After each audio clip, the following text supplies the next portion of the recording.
സുധേച്ചി ആ പാത്രം അങ്ങോട്ട് കൊടുത്തേ. ആ വലിയ പാത്രം ചോദിക്കുന്നുണ്ട്. സവാള അരിഞ്ഞത് എന്തോന്ന് അങ്ങോട്ട് കൊടുത്തേക്ക്. ഇത് കൊടുക്കണ്ടേ വിജയേ? ആ അത് കൊടുക്കണം. അയ്യോ നേരത്തെ ചോദിച്ചാൽ എന്നോട് ഞാനതിന്റെ കാര്യം വിട്ടുപോയിന്നേ. ശേഷു അതും കൂടി കൊടുക്ക്. വിജയേ എന്താ ഈ കല്യാണ പരിപാടിയൊക്കെ? ആഹാ തങ്ക ചേച്ചി നല്ല ആളാണ്ടാ. ഇപ്പഴാണ് വന്നത്. അത് പിന്നെ എല്ലാം പുറത്തുനിന്ന് ഏൽപ്പിച്ചേക്കാണെന്ന് പറഞ്ഞപ്പോ പിന്നെ ഇവിടെ പണിയൊന്നും ഉണ്ടാവില്ല. അതാണ് ഞാൻ വൈകി വന്നത്. പണിയില്ലെന്നാ, ബിരിയാണി മാത്രമേ ഏൽപ്പിച്ചിട്ടുള്ളൂ. ബാക്കി ചോറും കറിയും. ഈ ബിരിയാണി കഴിക്കാത്തവരുണ്ടാവല്ല, അവർക്ക് ചോറും കറിയാക്കണ്ടേ. അതാണ് ഇവിടെ ആയിക്കൊണ്ടിരിക്കുന്നത്. പിന്നെ ചിക്കൻ പാർട്സ് കുറച്ചുള്ളത് ബിരിയാണിക്കാരി ഉണ്ടായി തരാന്ന് പറഞ്ഞിട്ടുണ്ട്. അപ്പൊ പിന്നെ കുഴപ്പമില്ല. എന്നാ പിന്നെ അരിയാൻ വല്ലതും ഉണ്ടെങ്കിൽ ഇങ്ങോട്ടാ, ഞാൻ അരിയാ. ദാ ഇതൊക്കെ അരിഞ്ഞോ. അതൊക്കെ അരിയാനുള്ളതാണ്, എല്ലാം അരിയാനുള്ളതാണ്. ഇതിപ്പോ ബിരിയാണി ഉണ്ടാക്കണേക്കാളും പണിയാനുള്ള ചോറും കറിയും വെക്കാനൊക്കെ ആയിട്ടേ. ആന്നേ പിന്നെ ഉണ്ടാക്കാതിരിക്കാൻ പറ്റുമോ? പെണ്ണെന്തെടുക്കണ്? ആ ഞാൻ നേരത്തെ അങ്ങനെ കൂട്ടസ് ഇടണം കണ്ടുണ്ടായിരുന്നു. പിന്നെ മൈലാഞ്ചി ഇടണം എന്നൊക്കെ പറയണ കേട്ടായിരുന്നു. ഞാൻ ഒന്ന് പോയി കാണട്ടെ. വന്നിട്ട് പെണ്ണിനെ കണ്ടിട്ടൊന്നും വേണ്ട. ഇത് എന്റെ വക ഗിഫ്റ്റ് ആണ് കേട്ടാ. ഇത് ഇവിടെ വെച്ചേക്കാം ഞാനേ. ആ ചെല്ല് ചെല്ല്. ഈ തങ്ക ചേച്ചിക്ക് പണിയെടുക്കാൻ ഭയങ്കര മടിയാണ്. പാട്ട് കേൾക്കുന്നുണ്ടല്ലോ. ഇതാണ് ഇത് പെണ്ണിന്റെ മുറി.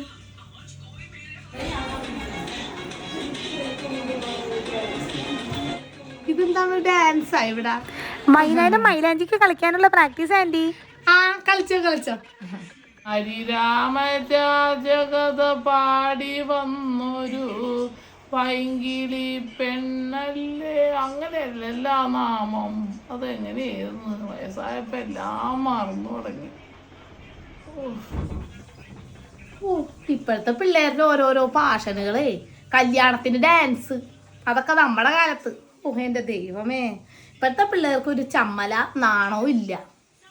എന്തിനാണ് ഈ നേരത്ത് നാണയം നിനക്ക്? അയ്യോ മുത്തശ്ശി, ഞാനേ നാണത്തിന്റെ കാര്യമാണ് പറഞ്ഞത്. അത് തന്നെയാണ് ചോദിച്ചത്, എന്തിനാണ് നാണയോന്ന്. ഓ ചെവിയും കേട്ടൂടാ, എന്നാ പിന്നെ മിണ്ടാതിരിക്കയില്ല. എന്തെന്നാണ് ഈ പതുപതൂന്ന് പറയണത്? ഓ ഒന്നുമില്ലേ. കൊന്നേ? ആരെ കൊന്നാരിവിടെ നീ പറയണത്? കൊന്നല്ല, ഒന്നുമില്ലെന്നാണ് പറഞ്ഞത്. എന്റെ അപ്പാ. നിന്റെ അപ്പനെ? നിന്റെ അപ്പനോടെ ഞാൻ 1000 വട്ടം പറഞ്ഞാണ് മരത്തിൽ വലിഞ്ഞു കയറണ്ടെന്ന്. അവനാണ് മാങ്ങയുടെ കൊതിയോണ്ട് വലിഞ്ഞു കയറി മോന്തയും കുതി താഴെ വീണ് ചാത്തത്. അതിനെ ഇപ്പൊ ഞാനെന്ത് ചെയ്യാനാണ്? അയ്യോ ഇത് വല്ലാത്ത കഷ്ടമാണല്ലോ. ഞാനൊന്നും പറഞ്ഞില്ലേ. ഓ എന്താണ് കൈ തോന്നുന്നത്? ഞാൻ തന്നെ വായില്ല കൊന്നില്ല അപ്പന്റെ പ്രതിഷ്ഠ എന്ന് വിചാരിച്ചട്ടാ. ഓ ഇനി ഇവിടെ എന്നാ ശരിയാവൂല, ഞാൻ പോണു. ഈ കള്ളക്കൂട്ടങ്ങളെയൊക്കെ കല്യാണത്തിന് വിളിച്ചോരെ തല്ലണം. മോളെ, ആ തങ്ക ചേച്ചിയാവാ. കല്യാണ പെണ്ണ് എന്തിയേ? ചേച്ചി അവിടെ ഉണ്ടായിരുന്നല്ലോ. അത് നാളത്തെ കല്യാണ ബ്ലൗസ് എന്തോ ഷേപ്പ് ചെയ്യണം, നബീസിത്തടുത്ത് പോണെന്നും പറഞ്ഞിട്ട് കിടക്കണ്ടായിരുന്നു. ചിലപ്പോ ഞാൻ അങ്ങോട്ട് പോയോന്നറിയില്ല. ഇച്ചിരി നിറമൊക്കെ വെച്ചിട്ടുണ്ടല്ല. ചേച്ചിയുടെ കല്യാണമായിട്ട് മുഖത്തൊക്കെ എന്തോ ഇട്ട് തിളങ്ങിയിട്ടുണ്ടോന്ന്. ഏയ് അങ്ങനെയൊന്നും ചെയ്തില്ല. ബ്ലീച്ചൊന്നും ഇട്ടായിരുന്നു 2 ദിവസം മുന്നേ. ചിലപ്പോ അതിൻ്റെ ആയിരിക്കും. ആ മുടിക്കും കൂടി എന്തെങ്കിലുമൊക്കെ ചെയ്തിരുന്നെങ്കിൽ നല്ല ഭംഗിയായനെ നാളെ. ആ അത് ഞാൻ ചെയ്യാൻ പോവായിരുന്നു. ഇനിയിപ്പോ എവിടെ പോയി ചെയ്യാൻ സമയം? നാളെയല്ലേ കല്യാണം. നാളെ മുടി നല്ല അടിപൊളിയായിട്ട് കിടക്കാനായിട്ട് എൻ്റെ അടുത്തൊരു സൂത്രമുണ്ട്. അതെന്താ മോളെ? ദാ ഇതാണത്. കേർഡ് ആൻഡ് കെരാറ്റിൻ സ്മൂത്തനിങ് ഷാമ്പൂവും കണ്ടീഷണറും. ഇതുകൊണ്ട് എങ്ങനെയാണ്?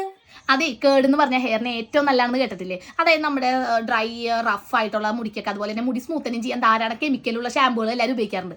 ഇപ്പോൾ അതിനെല്ലാം വേണ്ടിയിട്ടാണ് നമ്മുടെ മാമാർത്തിന്റെ കേർഡ് സ്മൂത്തനിങ് ഷാമ്പൂവും കണ്ടീഷണറും ഇറക്കിയിട്ടുള്ളത്. ഇത് യൂസ് ചെയ്ത് കഴിഞ്ഞാൽ നാച്ചുറലായിട്ട് 100% സ്മൂത്ത് ഹെയർ നമുക്ക് കിട്ടും. ഇതിൽ കേർഡ് മാത്രമല്ല കെരാറ്റിൻ അടങ്ങിയിട്ടുണ്ട്. അതുകൊണ്ട് തന്നെ ഒറ്റ വാഷിൽ 9x മടക്ക് വരെ നമ്മുടെ ഹെയർ സ്മൂത്ത് ആകും. ഇതിൽ കേർഡിന്റെ ഗുഡ്നെസ് ഉണ്ട്. അത് നാച്ചുറൽ കണ്ടീഷണറാണ്. ഇതിലുള്ള കെരാറ്റിൻ ഹെയറിനെ സ്മൂത്ത് ചെയ്യുകയും ചെയ്യും. ആണോ? കൊള്ളാല്ല. ഈ ഷാമ്പൂലും കണ്ടീഷണറിൽ ഒരു ഹാർംഫുൾ സബ്സ്റ്റൻസും അടങ്ങിയിട്ടില്ല. അതുകൊണ്ട് തന്നെ സേഫ് സർട്ടിഫൈഡ് ആണ്. അപ്പോൾ സ്മൂത്തർ, ഷൈനർ, സോഫ്റ്റർ ആയിട്ടുള്ള ഹെയർ വേണമെങ്കിൽ ഇത് യൂസ് ചെയ്താൽ മതി. ഇതെവിടെ നിന്നാണ് മേടിക്കാൻ കിട്ടുന്നത്?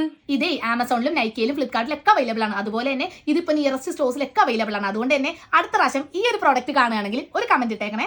പിന്നെ മാമാർത്തിന്റെ വെബ്സൈറ്റ് വഴിയാണ് നിങ്ങൾ ഈ പ്രോഡക്റ്റ് വാങ്ങണമെങ്കിൽ അവർ ഓരോരോ മരങ്ങൾ വെച്ച് നടുന്നുണ്ട്. അങ്ങനെ 2025 1 മില്യൺ മരങ്ങൾ നടുക എന്നുള്ളതാണ് അവരുടെ ഇനീഷ്യേറ്റീവ്. പിന്നെ എന്റെ കൂപ്പൺ കോഡ് ആയതാ ഇത് യൂസ് ചെയ്യണമെങ്കിൽ 20% ഓഫ് വെബ്സൈറ്റിൽ നിന്ന് മാമാർത്തിന്റെ ആപ്ലിക്കേഷനിൽ നിന്ന് കിട്ടുന്നതാണ്. ഞാനിപ്പോ മാമാർത്തിന്റെ 4 ഫിംഗർ ഹെയർ ടെസ്റ്റ് ചലഞ്ച് ഏറ്റെടുത്തിരിക്കുകയാണ്. അപ്പൊ നിങ്ങളോ? അപ്പോൾ അത് മേടിക്കാനുള്ള ലിങ്ക് ഡിസ്ക്രിപ്ഷൻ ബോക്സിലും കമന്റ് ബോക്സിലും ഇട്ടൊക്കെ എല്ലാവരും കയറി മേടിച്ചോളൂ. ഒന്ന് മേടിച്ച് നോക്കാല്ലേ, കേട്ടിട്ട് കൊതിയാവണം. എനിക്കും തിളങ്ങാല അപ്പൊ നാളാ.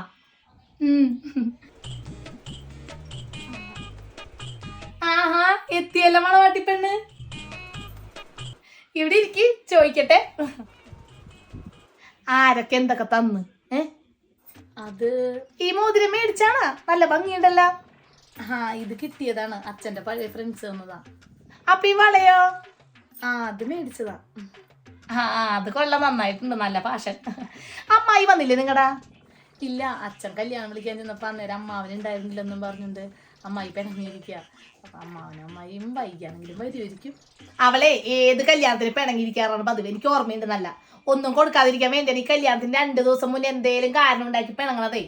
പിന്നെ കല്യാണത്തിന് അത് രാവിലെ വന്നാൽ മതിയല്ല, അപ്പൊ ഒന്നും കൊടുക്കുകയും വേണ്ടല്ല, ലാഭമായല്ല. അയ്യോ, ഇപ്പോഴാണ് ഞാനൊരു കാര്യം ആലോചിച്ചത്. ഞാൻ 2 ഡവറേന്ന് കൊണ്ടുവന്നത്, അത് അമ്മടെ ഈ കൊടുത്തിട്ടുണ്ട്. അതിനകത്ത് പേര് എഴുതിപ്പിക്കാനായിട്ട് ഞാൻ മറന്നുപോയിന്നേ. അതുകൊണ്ടേ മോളൊന്ന് പറഞ്ഞേക്കണം കേട്ടാ. വൈകി ബിന്ദു വന്നില്ലേ? അവളെ കണ്ടില്ലല്ലോ. ഈ കല്യാണം ആക്കിയത് തന്നെ അവളല്ലേ? ബിന്ദു ചേച്ചി എത്തിയിട്ടില്ല. പിന്നെ അവളെല്ലായിടത്തും വൈകിയല്ലേ വരുള്ളൂ. അങ്ങനെയല്ലേ വൈകി ബിന്ദു എന്ന് പേര് വീണത്. ഞാനെന്നാ അങ്ങോട്ട് ചെല്ലട്ടെ, അവിടെ തിരക്ക് പിടിച്ച പണിയാണ്. ചോറും കറിയൊക്കെ വെക്കണ്ടേ. ചെല്ലട്ടെ. കുട്ടുമോനെന്തി? അവൻ നേരത്തെ എങ്ങാണ്ട് ഇങ്ങോട്ട് പോകുന്നാണല്ലോ. ചിലപ്പോ പുറകിൽ പിള്ളേര് കളിക്കണോടത്ത് വല്ല നിന്ന് കളിക്കുന്നുണ്ടാവും. അവൻ കുറച്ചു മുമ്പ് ഇവിടെ വന്നിട്ടുണ്ടായിരുന്നു. ഗിഫ്റ്റുകളൊക്കെ പൊട്ടിച്ചു നോക്കിയിട്ടാ പോയത്. ആണാ? ആരാണിത് വെയിലത്തുനിന്ന് വന്നിട്ട് കണ്ണു?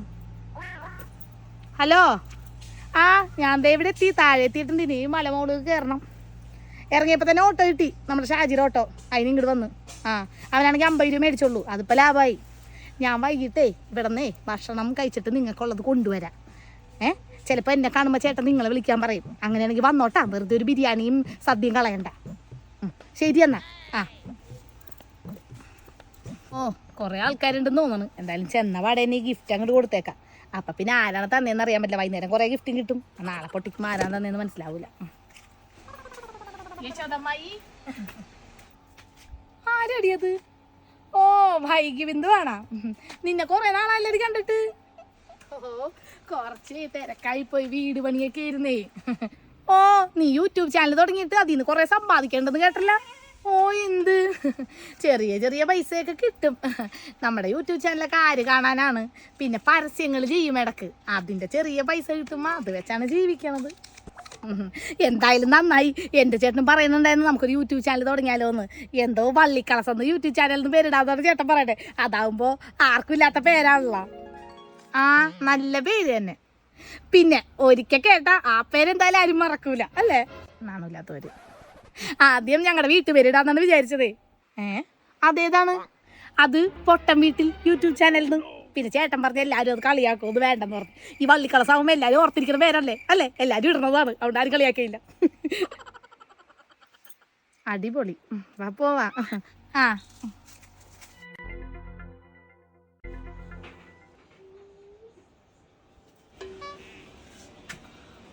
അമ്മായി കയറി പോയാ? ഇല്ല ഭാസ്കരേട്ടാ, ഇന്ന് ഞാൻ നേരത്തെയാണ്. ഇപ്പൊ നേരത്തെ ബിന്ദുവാണ് ഞാൻ. ചെല്ലട്ടെ.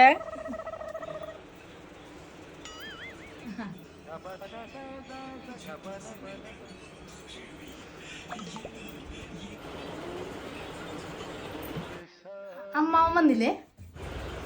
പുള്ളി വലിയ അഭിമാനിയാണ് മോളെ. ചേട്ടൻ പുള്ളി ഇല്ലാത്ത സമയത്ത് വന്ന് കല്യാണം വിളിച്ചെന്നും പറഞ്ഞിട്ട് കല്യാണത്തിന് വരൂലെന്നും പറഞ്ഞ് അവിടെ ഇരിക്കുകയാണ്. നാളെ ചിലപ്പോൾ കെട്ടിൻ്റെ സമയത്ത് എങ്ങാനും വരും. എന്ത് ചെയ്യാനെന്ന് പറഞ്ഞാൽ ഒന്നും കേൾക്കൊന്നുമില്ല. ഇത് ഞങ്ങളുടെ വക ചെറിയൊരു ഗിഫ്റ്റ്. ബിന്ദു ചേച്ചി വന്നിട്ടുണ്ട് മോളെ. ഇന്നാ ഇതേ എൻ്റെ വക. ഇന്നാ ഇതവിടെ കൊണ്ടുവെക്കട്ടാ. ഇപ്പഴാണാടി ഒരു അമ്മായി ഉള്ളത് വരുന്നത്. ഇപ്പോഴെങ്കിലും വരാൻ പറ്റിയത് ഭാഗ്യം അമ്മേ.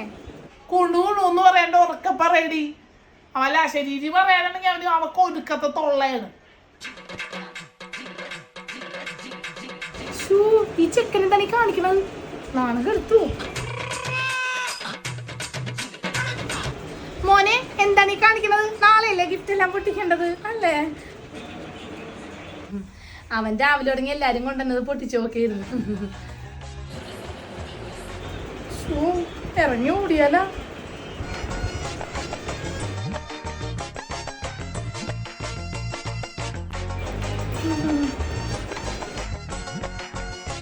ഇതെന്താ ടൈം ബോംബാ? എന്റെ ബിന്ദു, നിനക്ക് നിർത്താറായില്ലേടി ഈ ഉടായിപ്പ് സാധനങ്ങൾ കൊടുക്കല്? അത് ഞാൻ കൊണ്ടുവന്നല്ല, മറ്റേ ഗിഫ്റ്റാണ് ഞാൻ കൊണ്ടുവന്നത്. ഇതമ്മായി കൊണ്ടുവന്നല്ലേ? നാണം ഗിഫ്റ്റ്. എന്റെ പൊന്നെ ശോധേ, ഞാൻ ആ ബിന്ദുവിനെ സംശയിച്ചു. ഇട്ടുമൂടാൻ പൈസ ഉണ്ടല്ലാടി. ഇജാതി സാധനം കൊടുക്കുമ്പോ നിനക്കൊരു നാണമില്ലേടി? അമ്മായിയാണത്ര അമ്മായി. ഒരു ടൈം പീസ് അമ്മായി വന്നേക്കണം. ടൈം പീസും കൊണ്ടല്ലേ മരുമോളുടെ കല്യാണത്തിന് വന്നത്. ഭയങ്കര ക്ഷീണം. വെയിലത്ത് വന്നിട്ടേ ഞാൻ ഇത്തിരി വെള്ളം വല്ല കുടിക്കട്ടെ. ബിന്ദുപ്പേ നന്നായി മുത്തശ്ശി. ആ നന്നായോ ഇല്ലയോന്നൊക്കെ അടുത്ത സമ്മാന പൊതി പൊട്ടിക്കുമ്പോ കാണാം. എടാ കൊച്ചെറുക്ക, അത് പൊട്ടിച്ച് വലിച്ച് കീറ.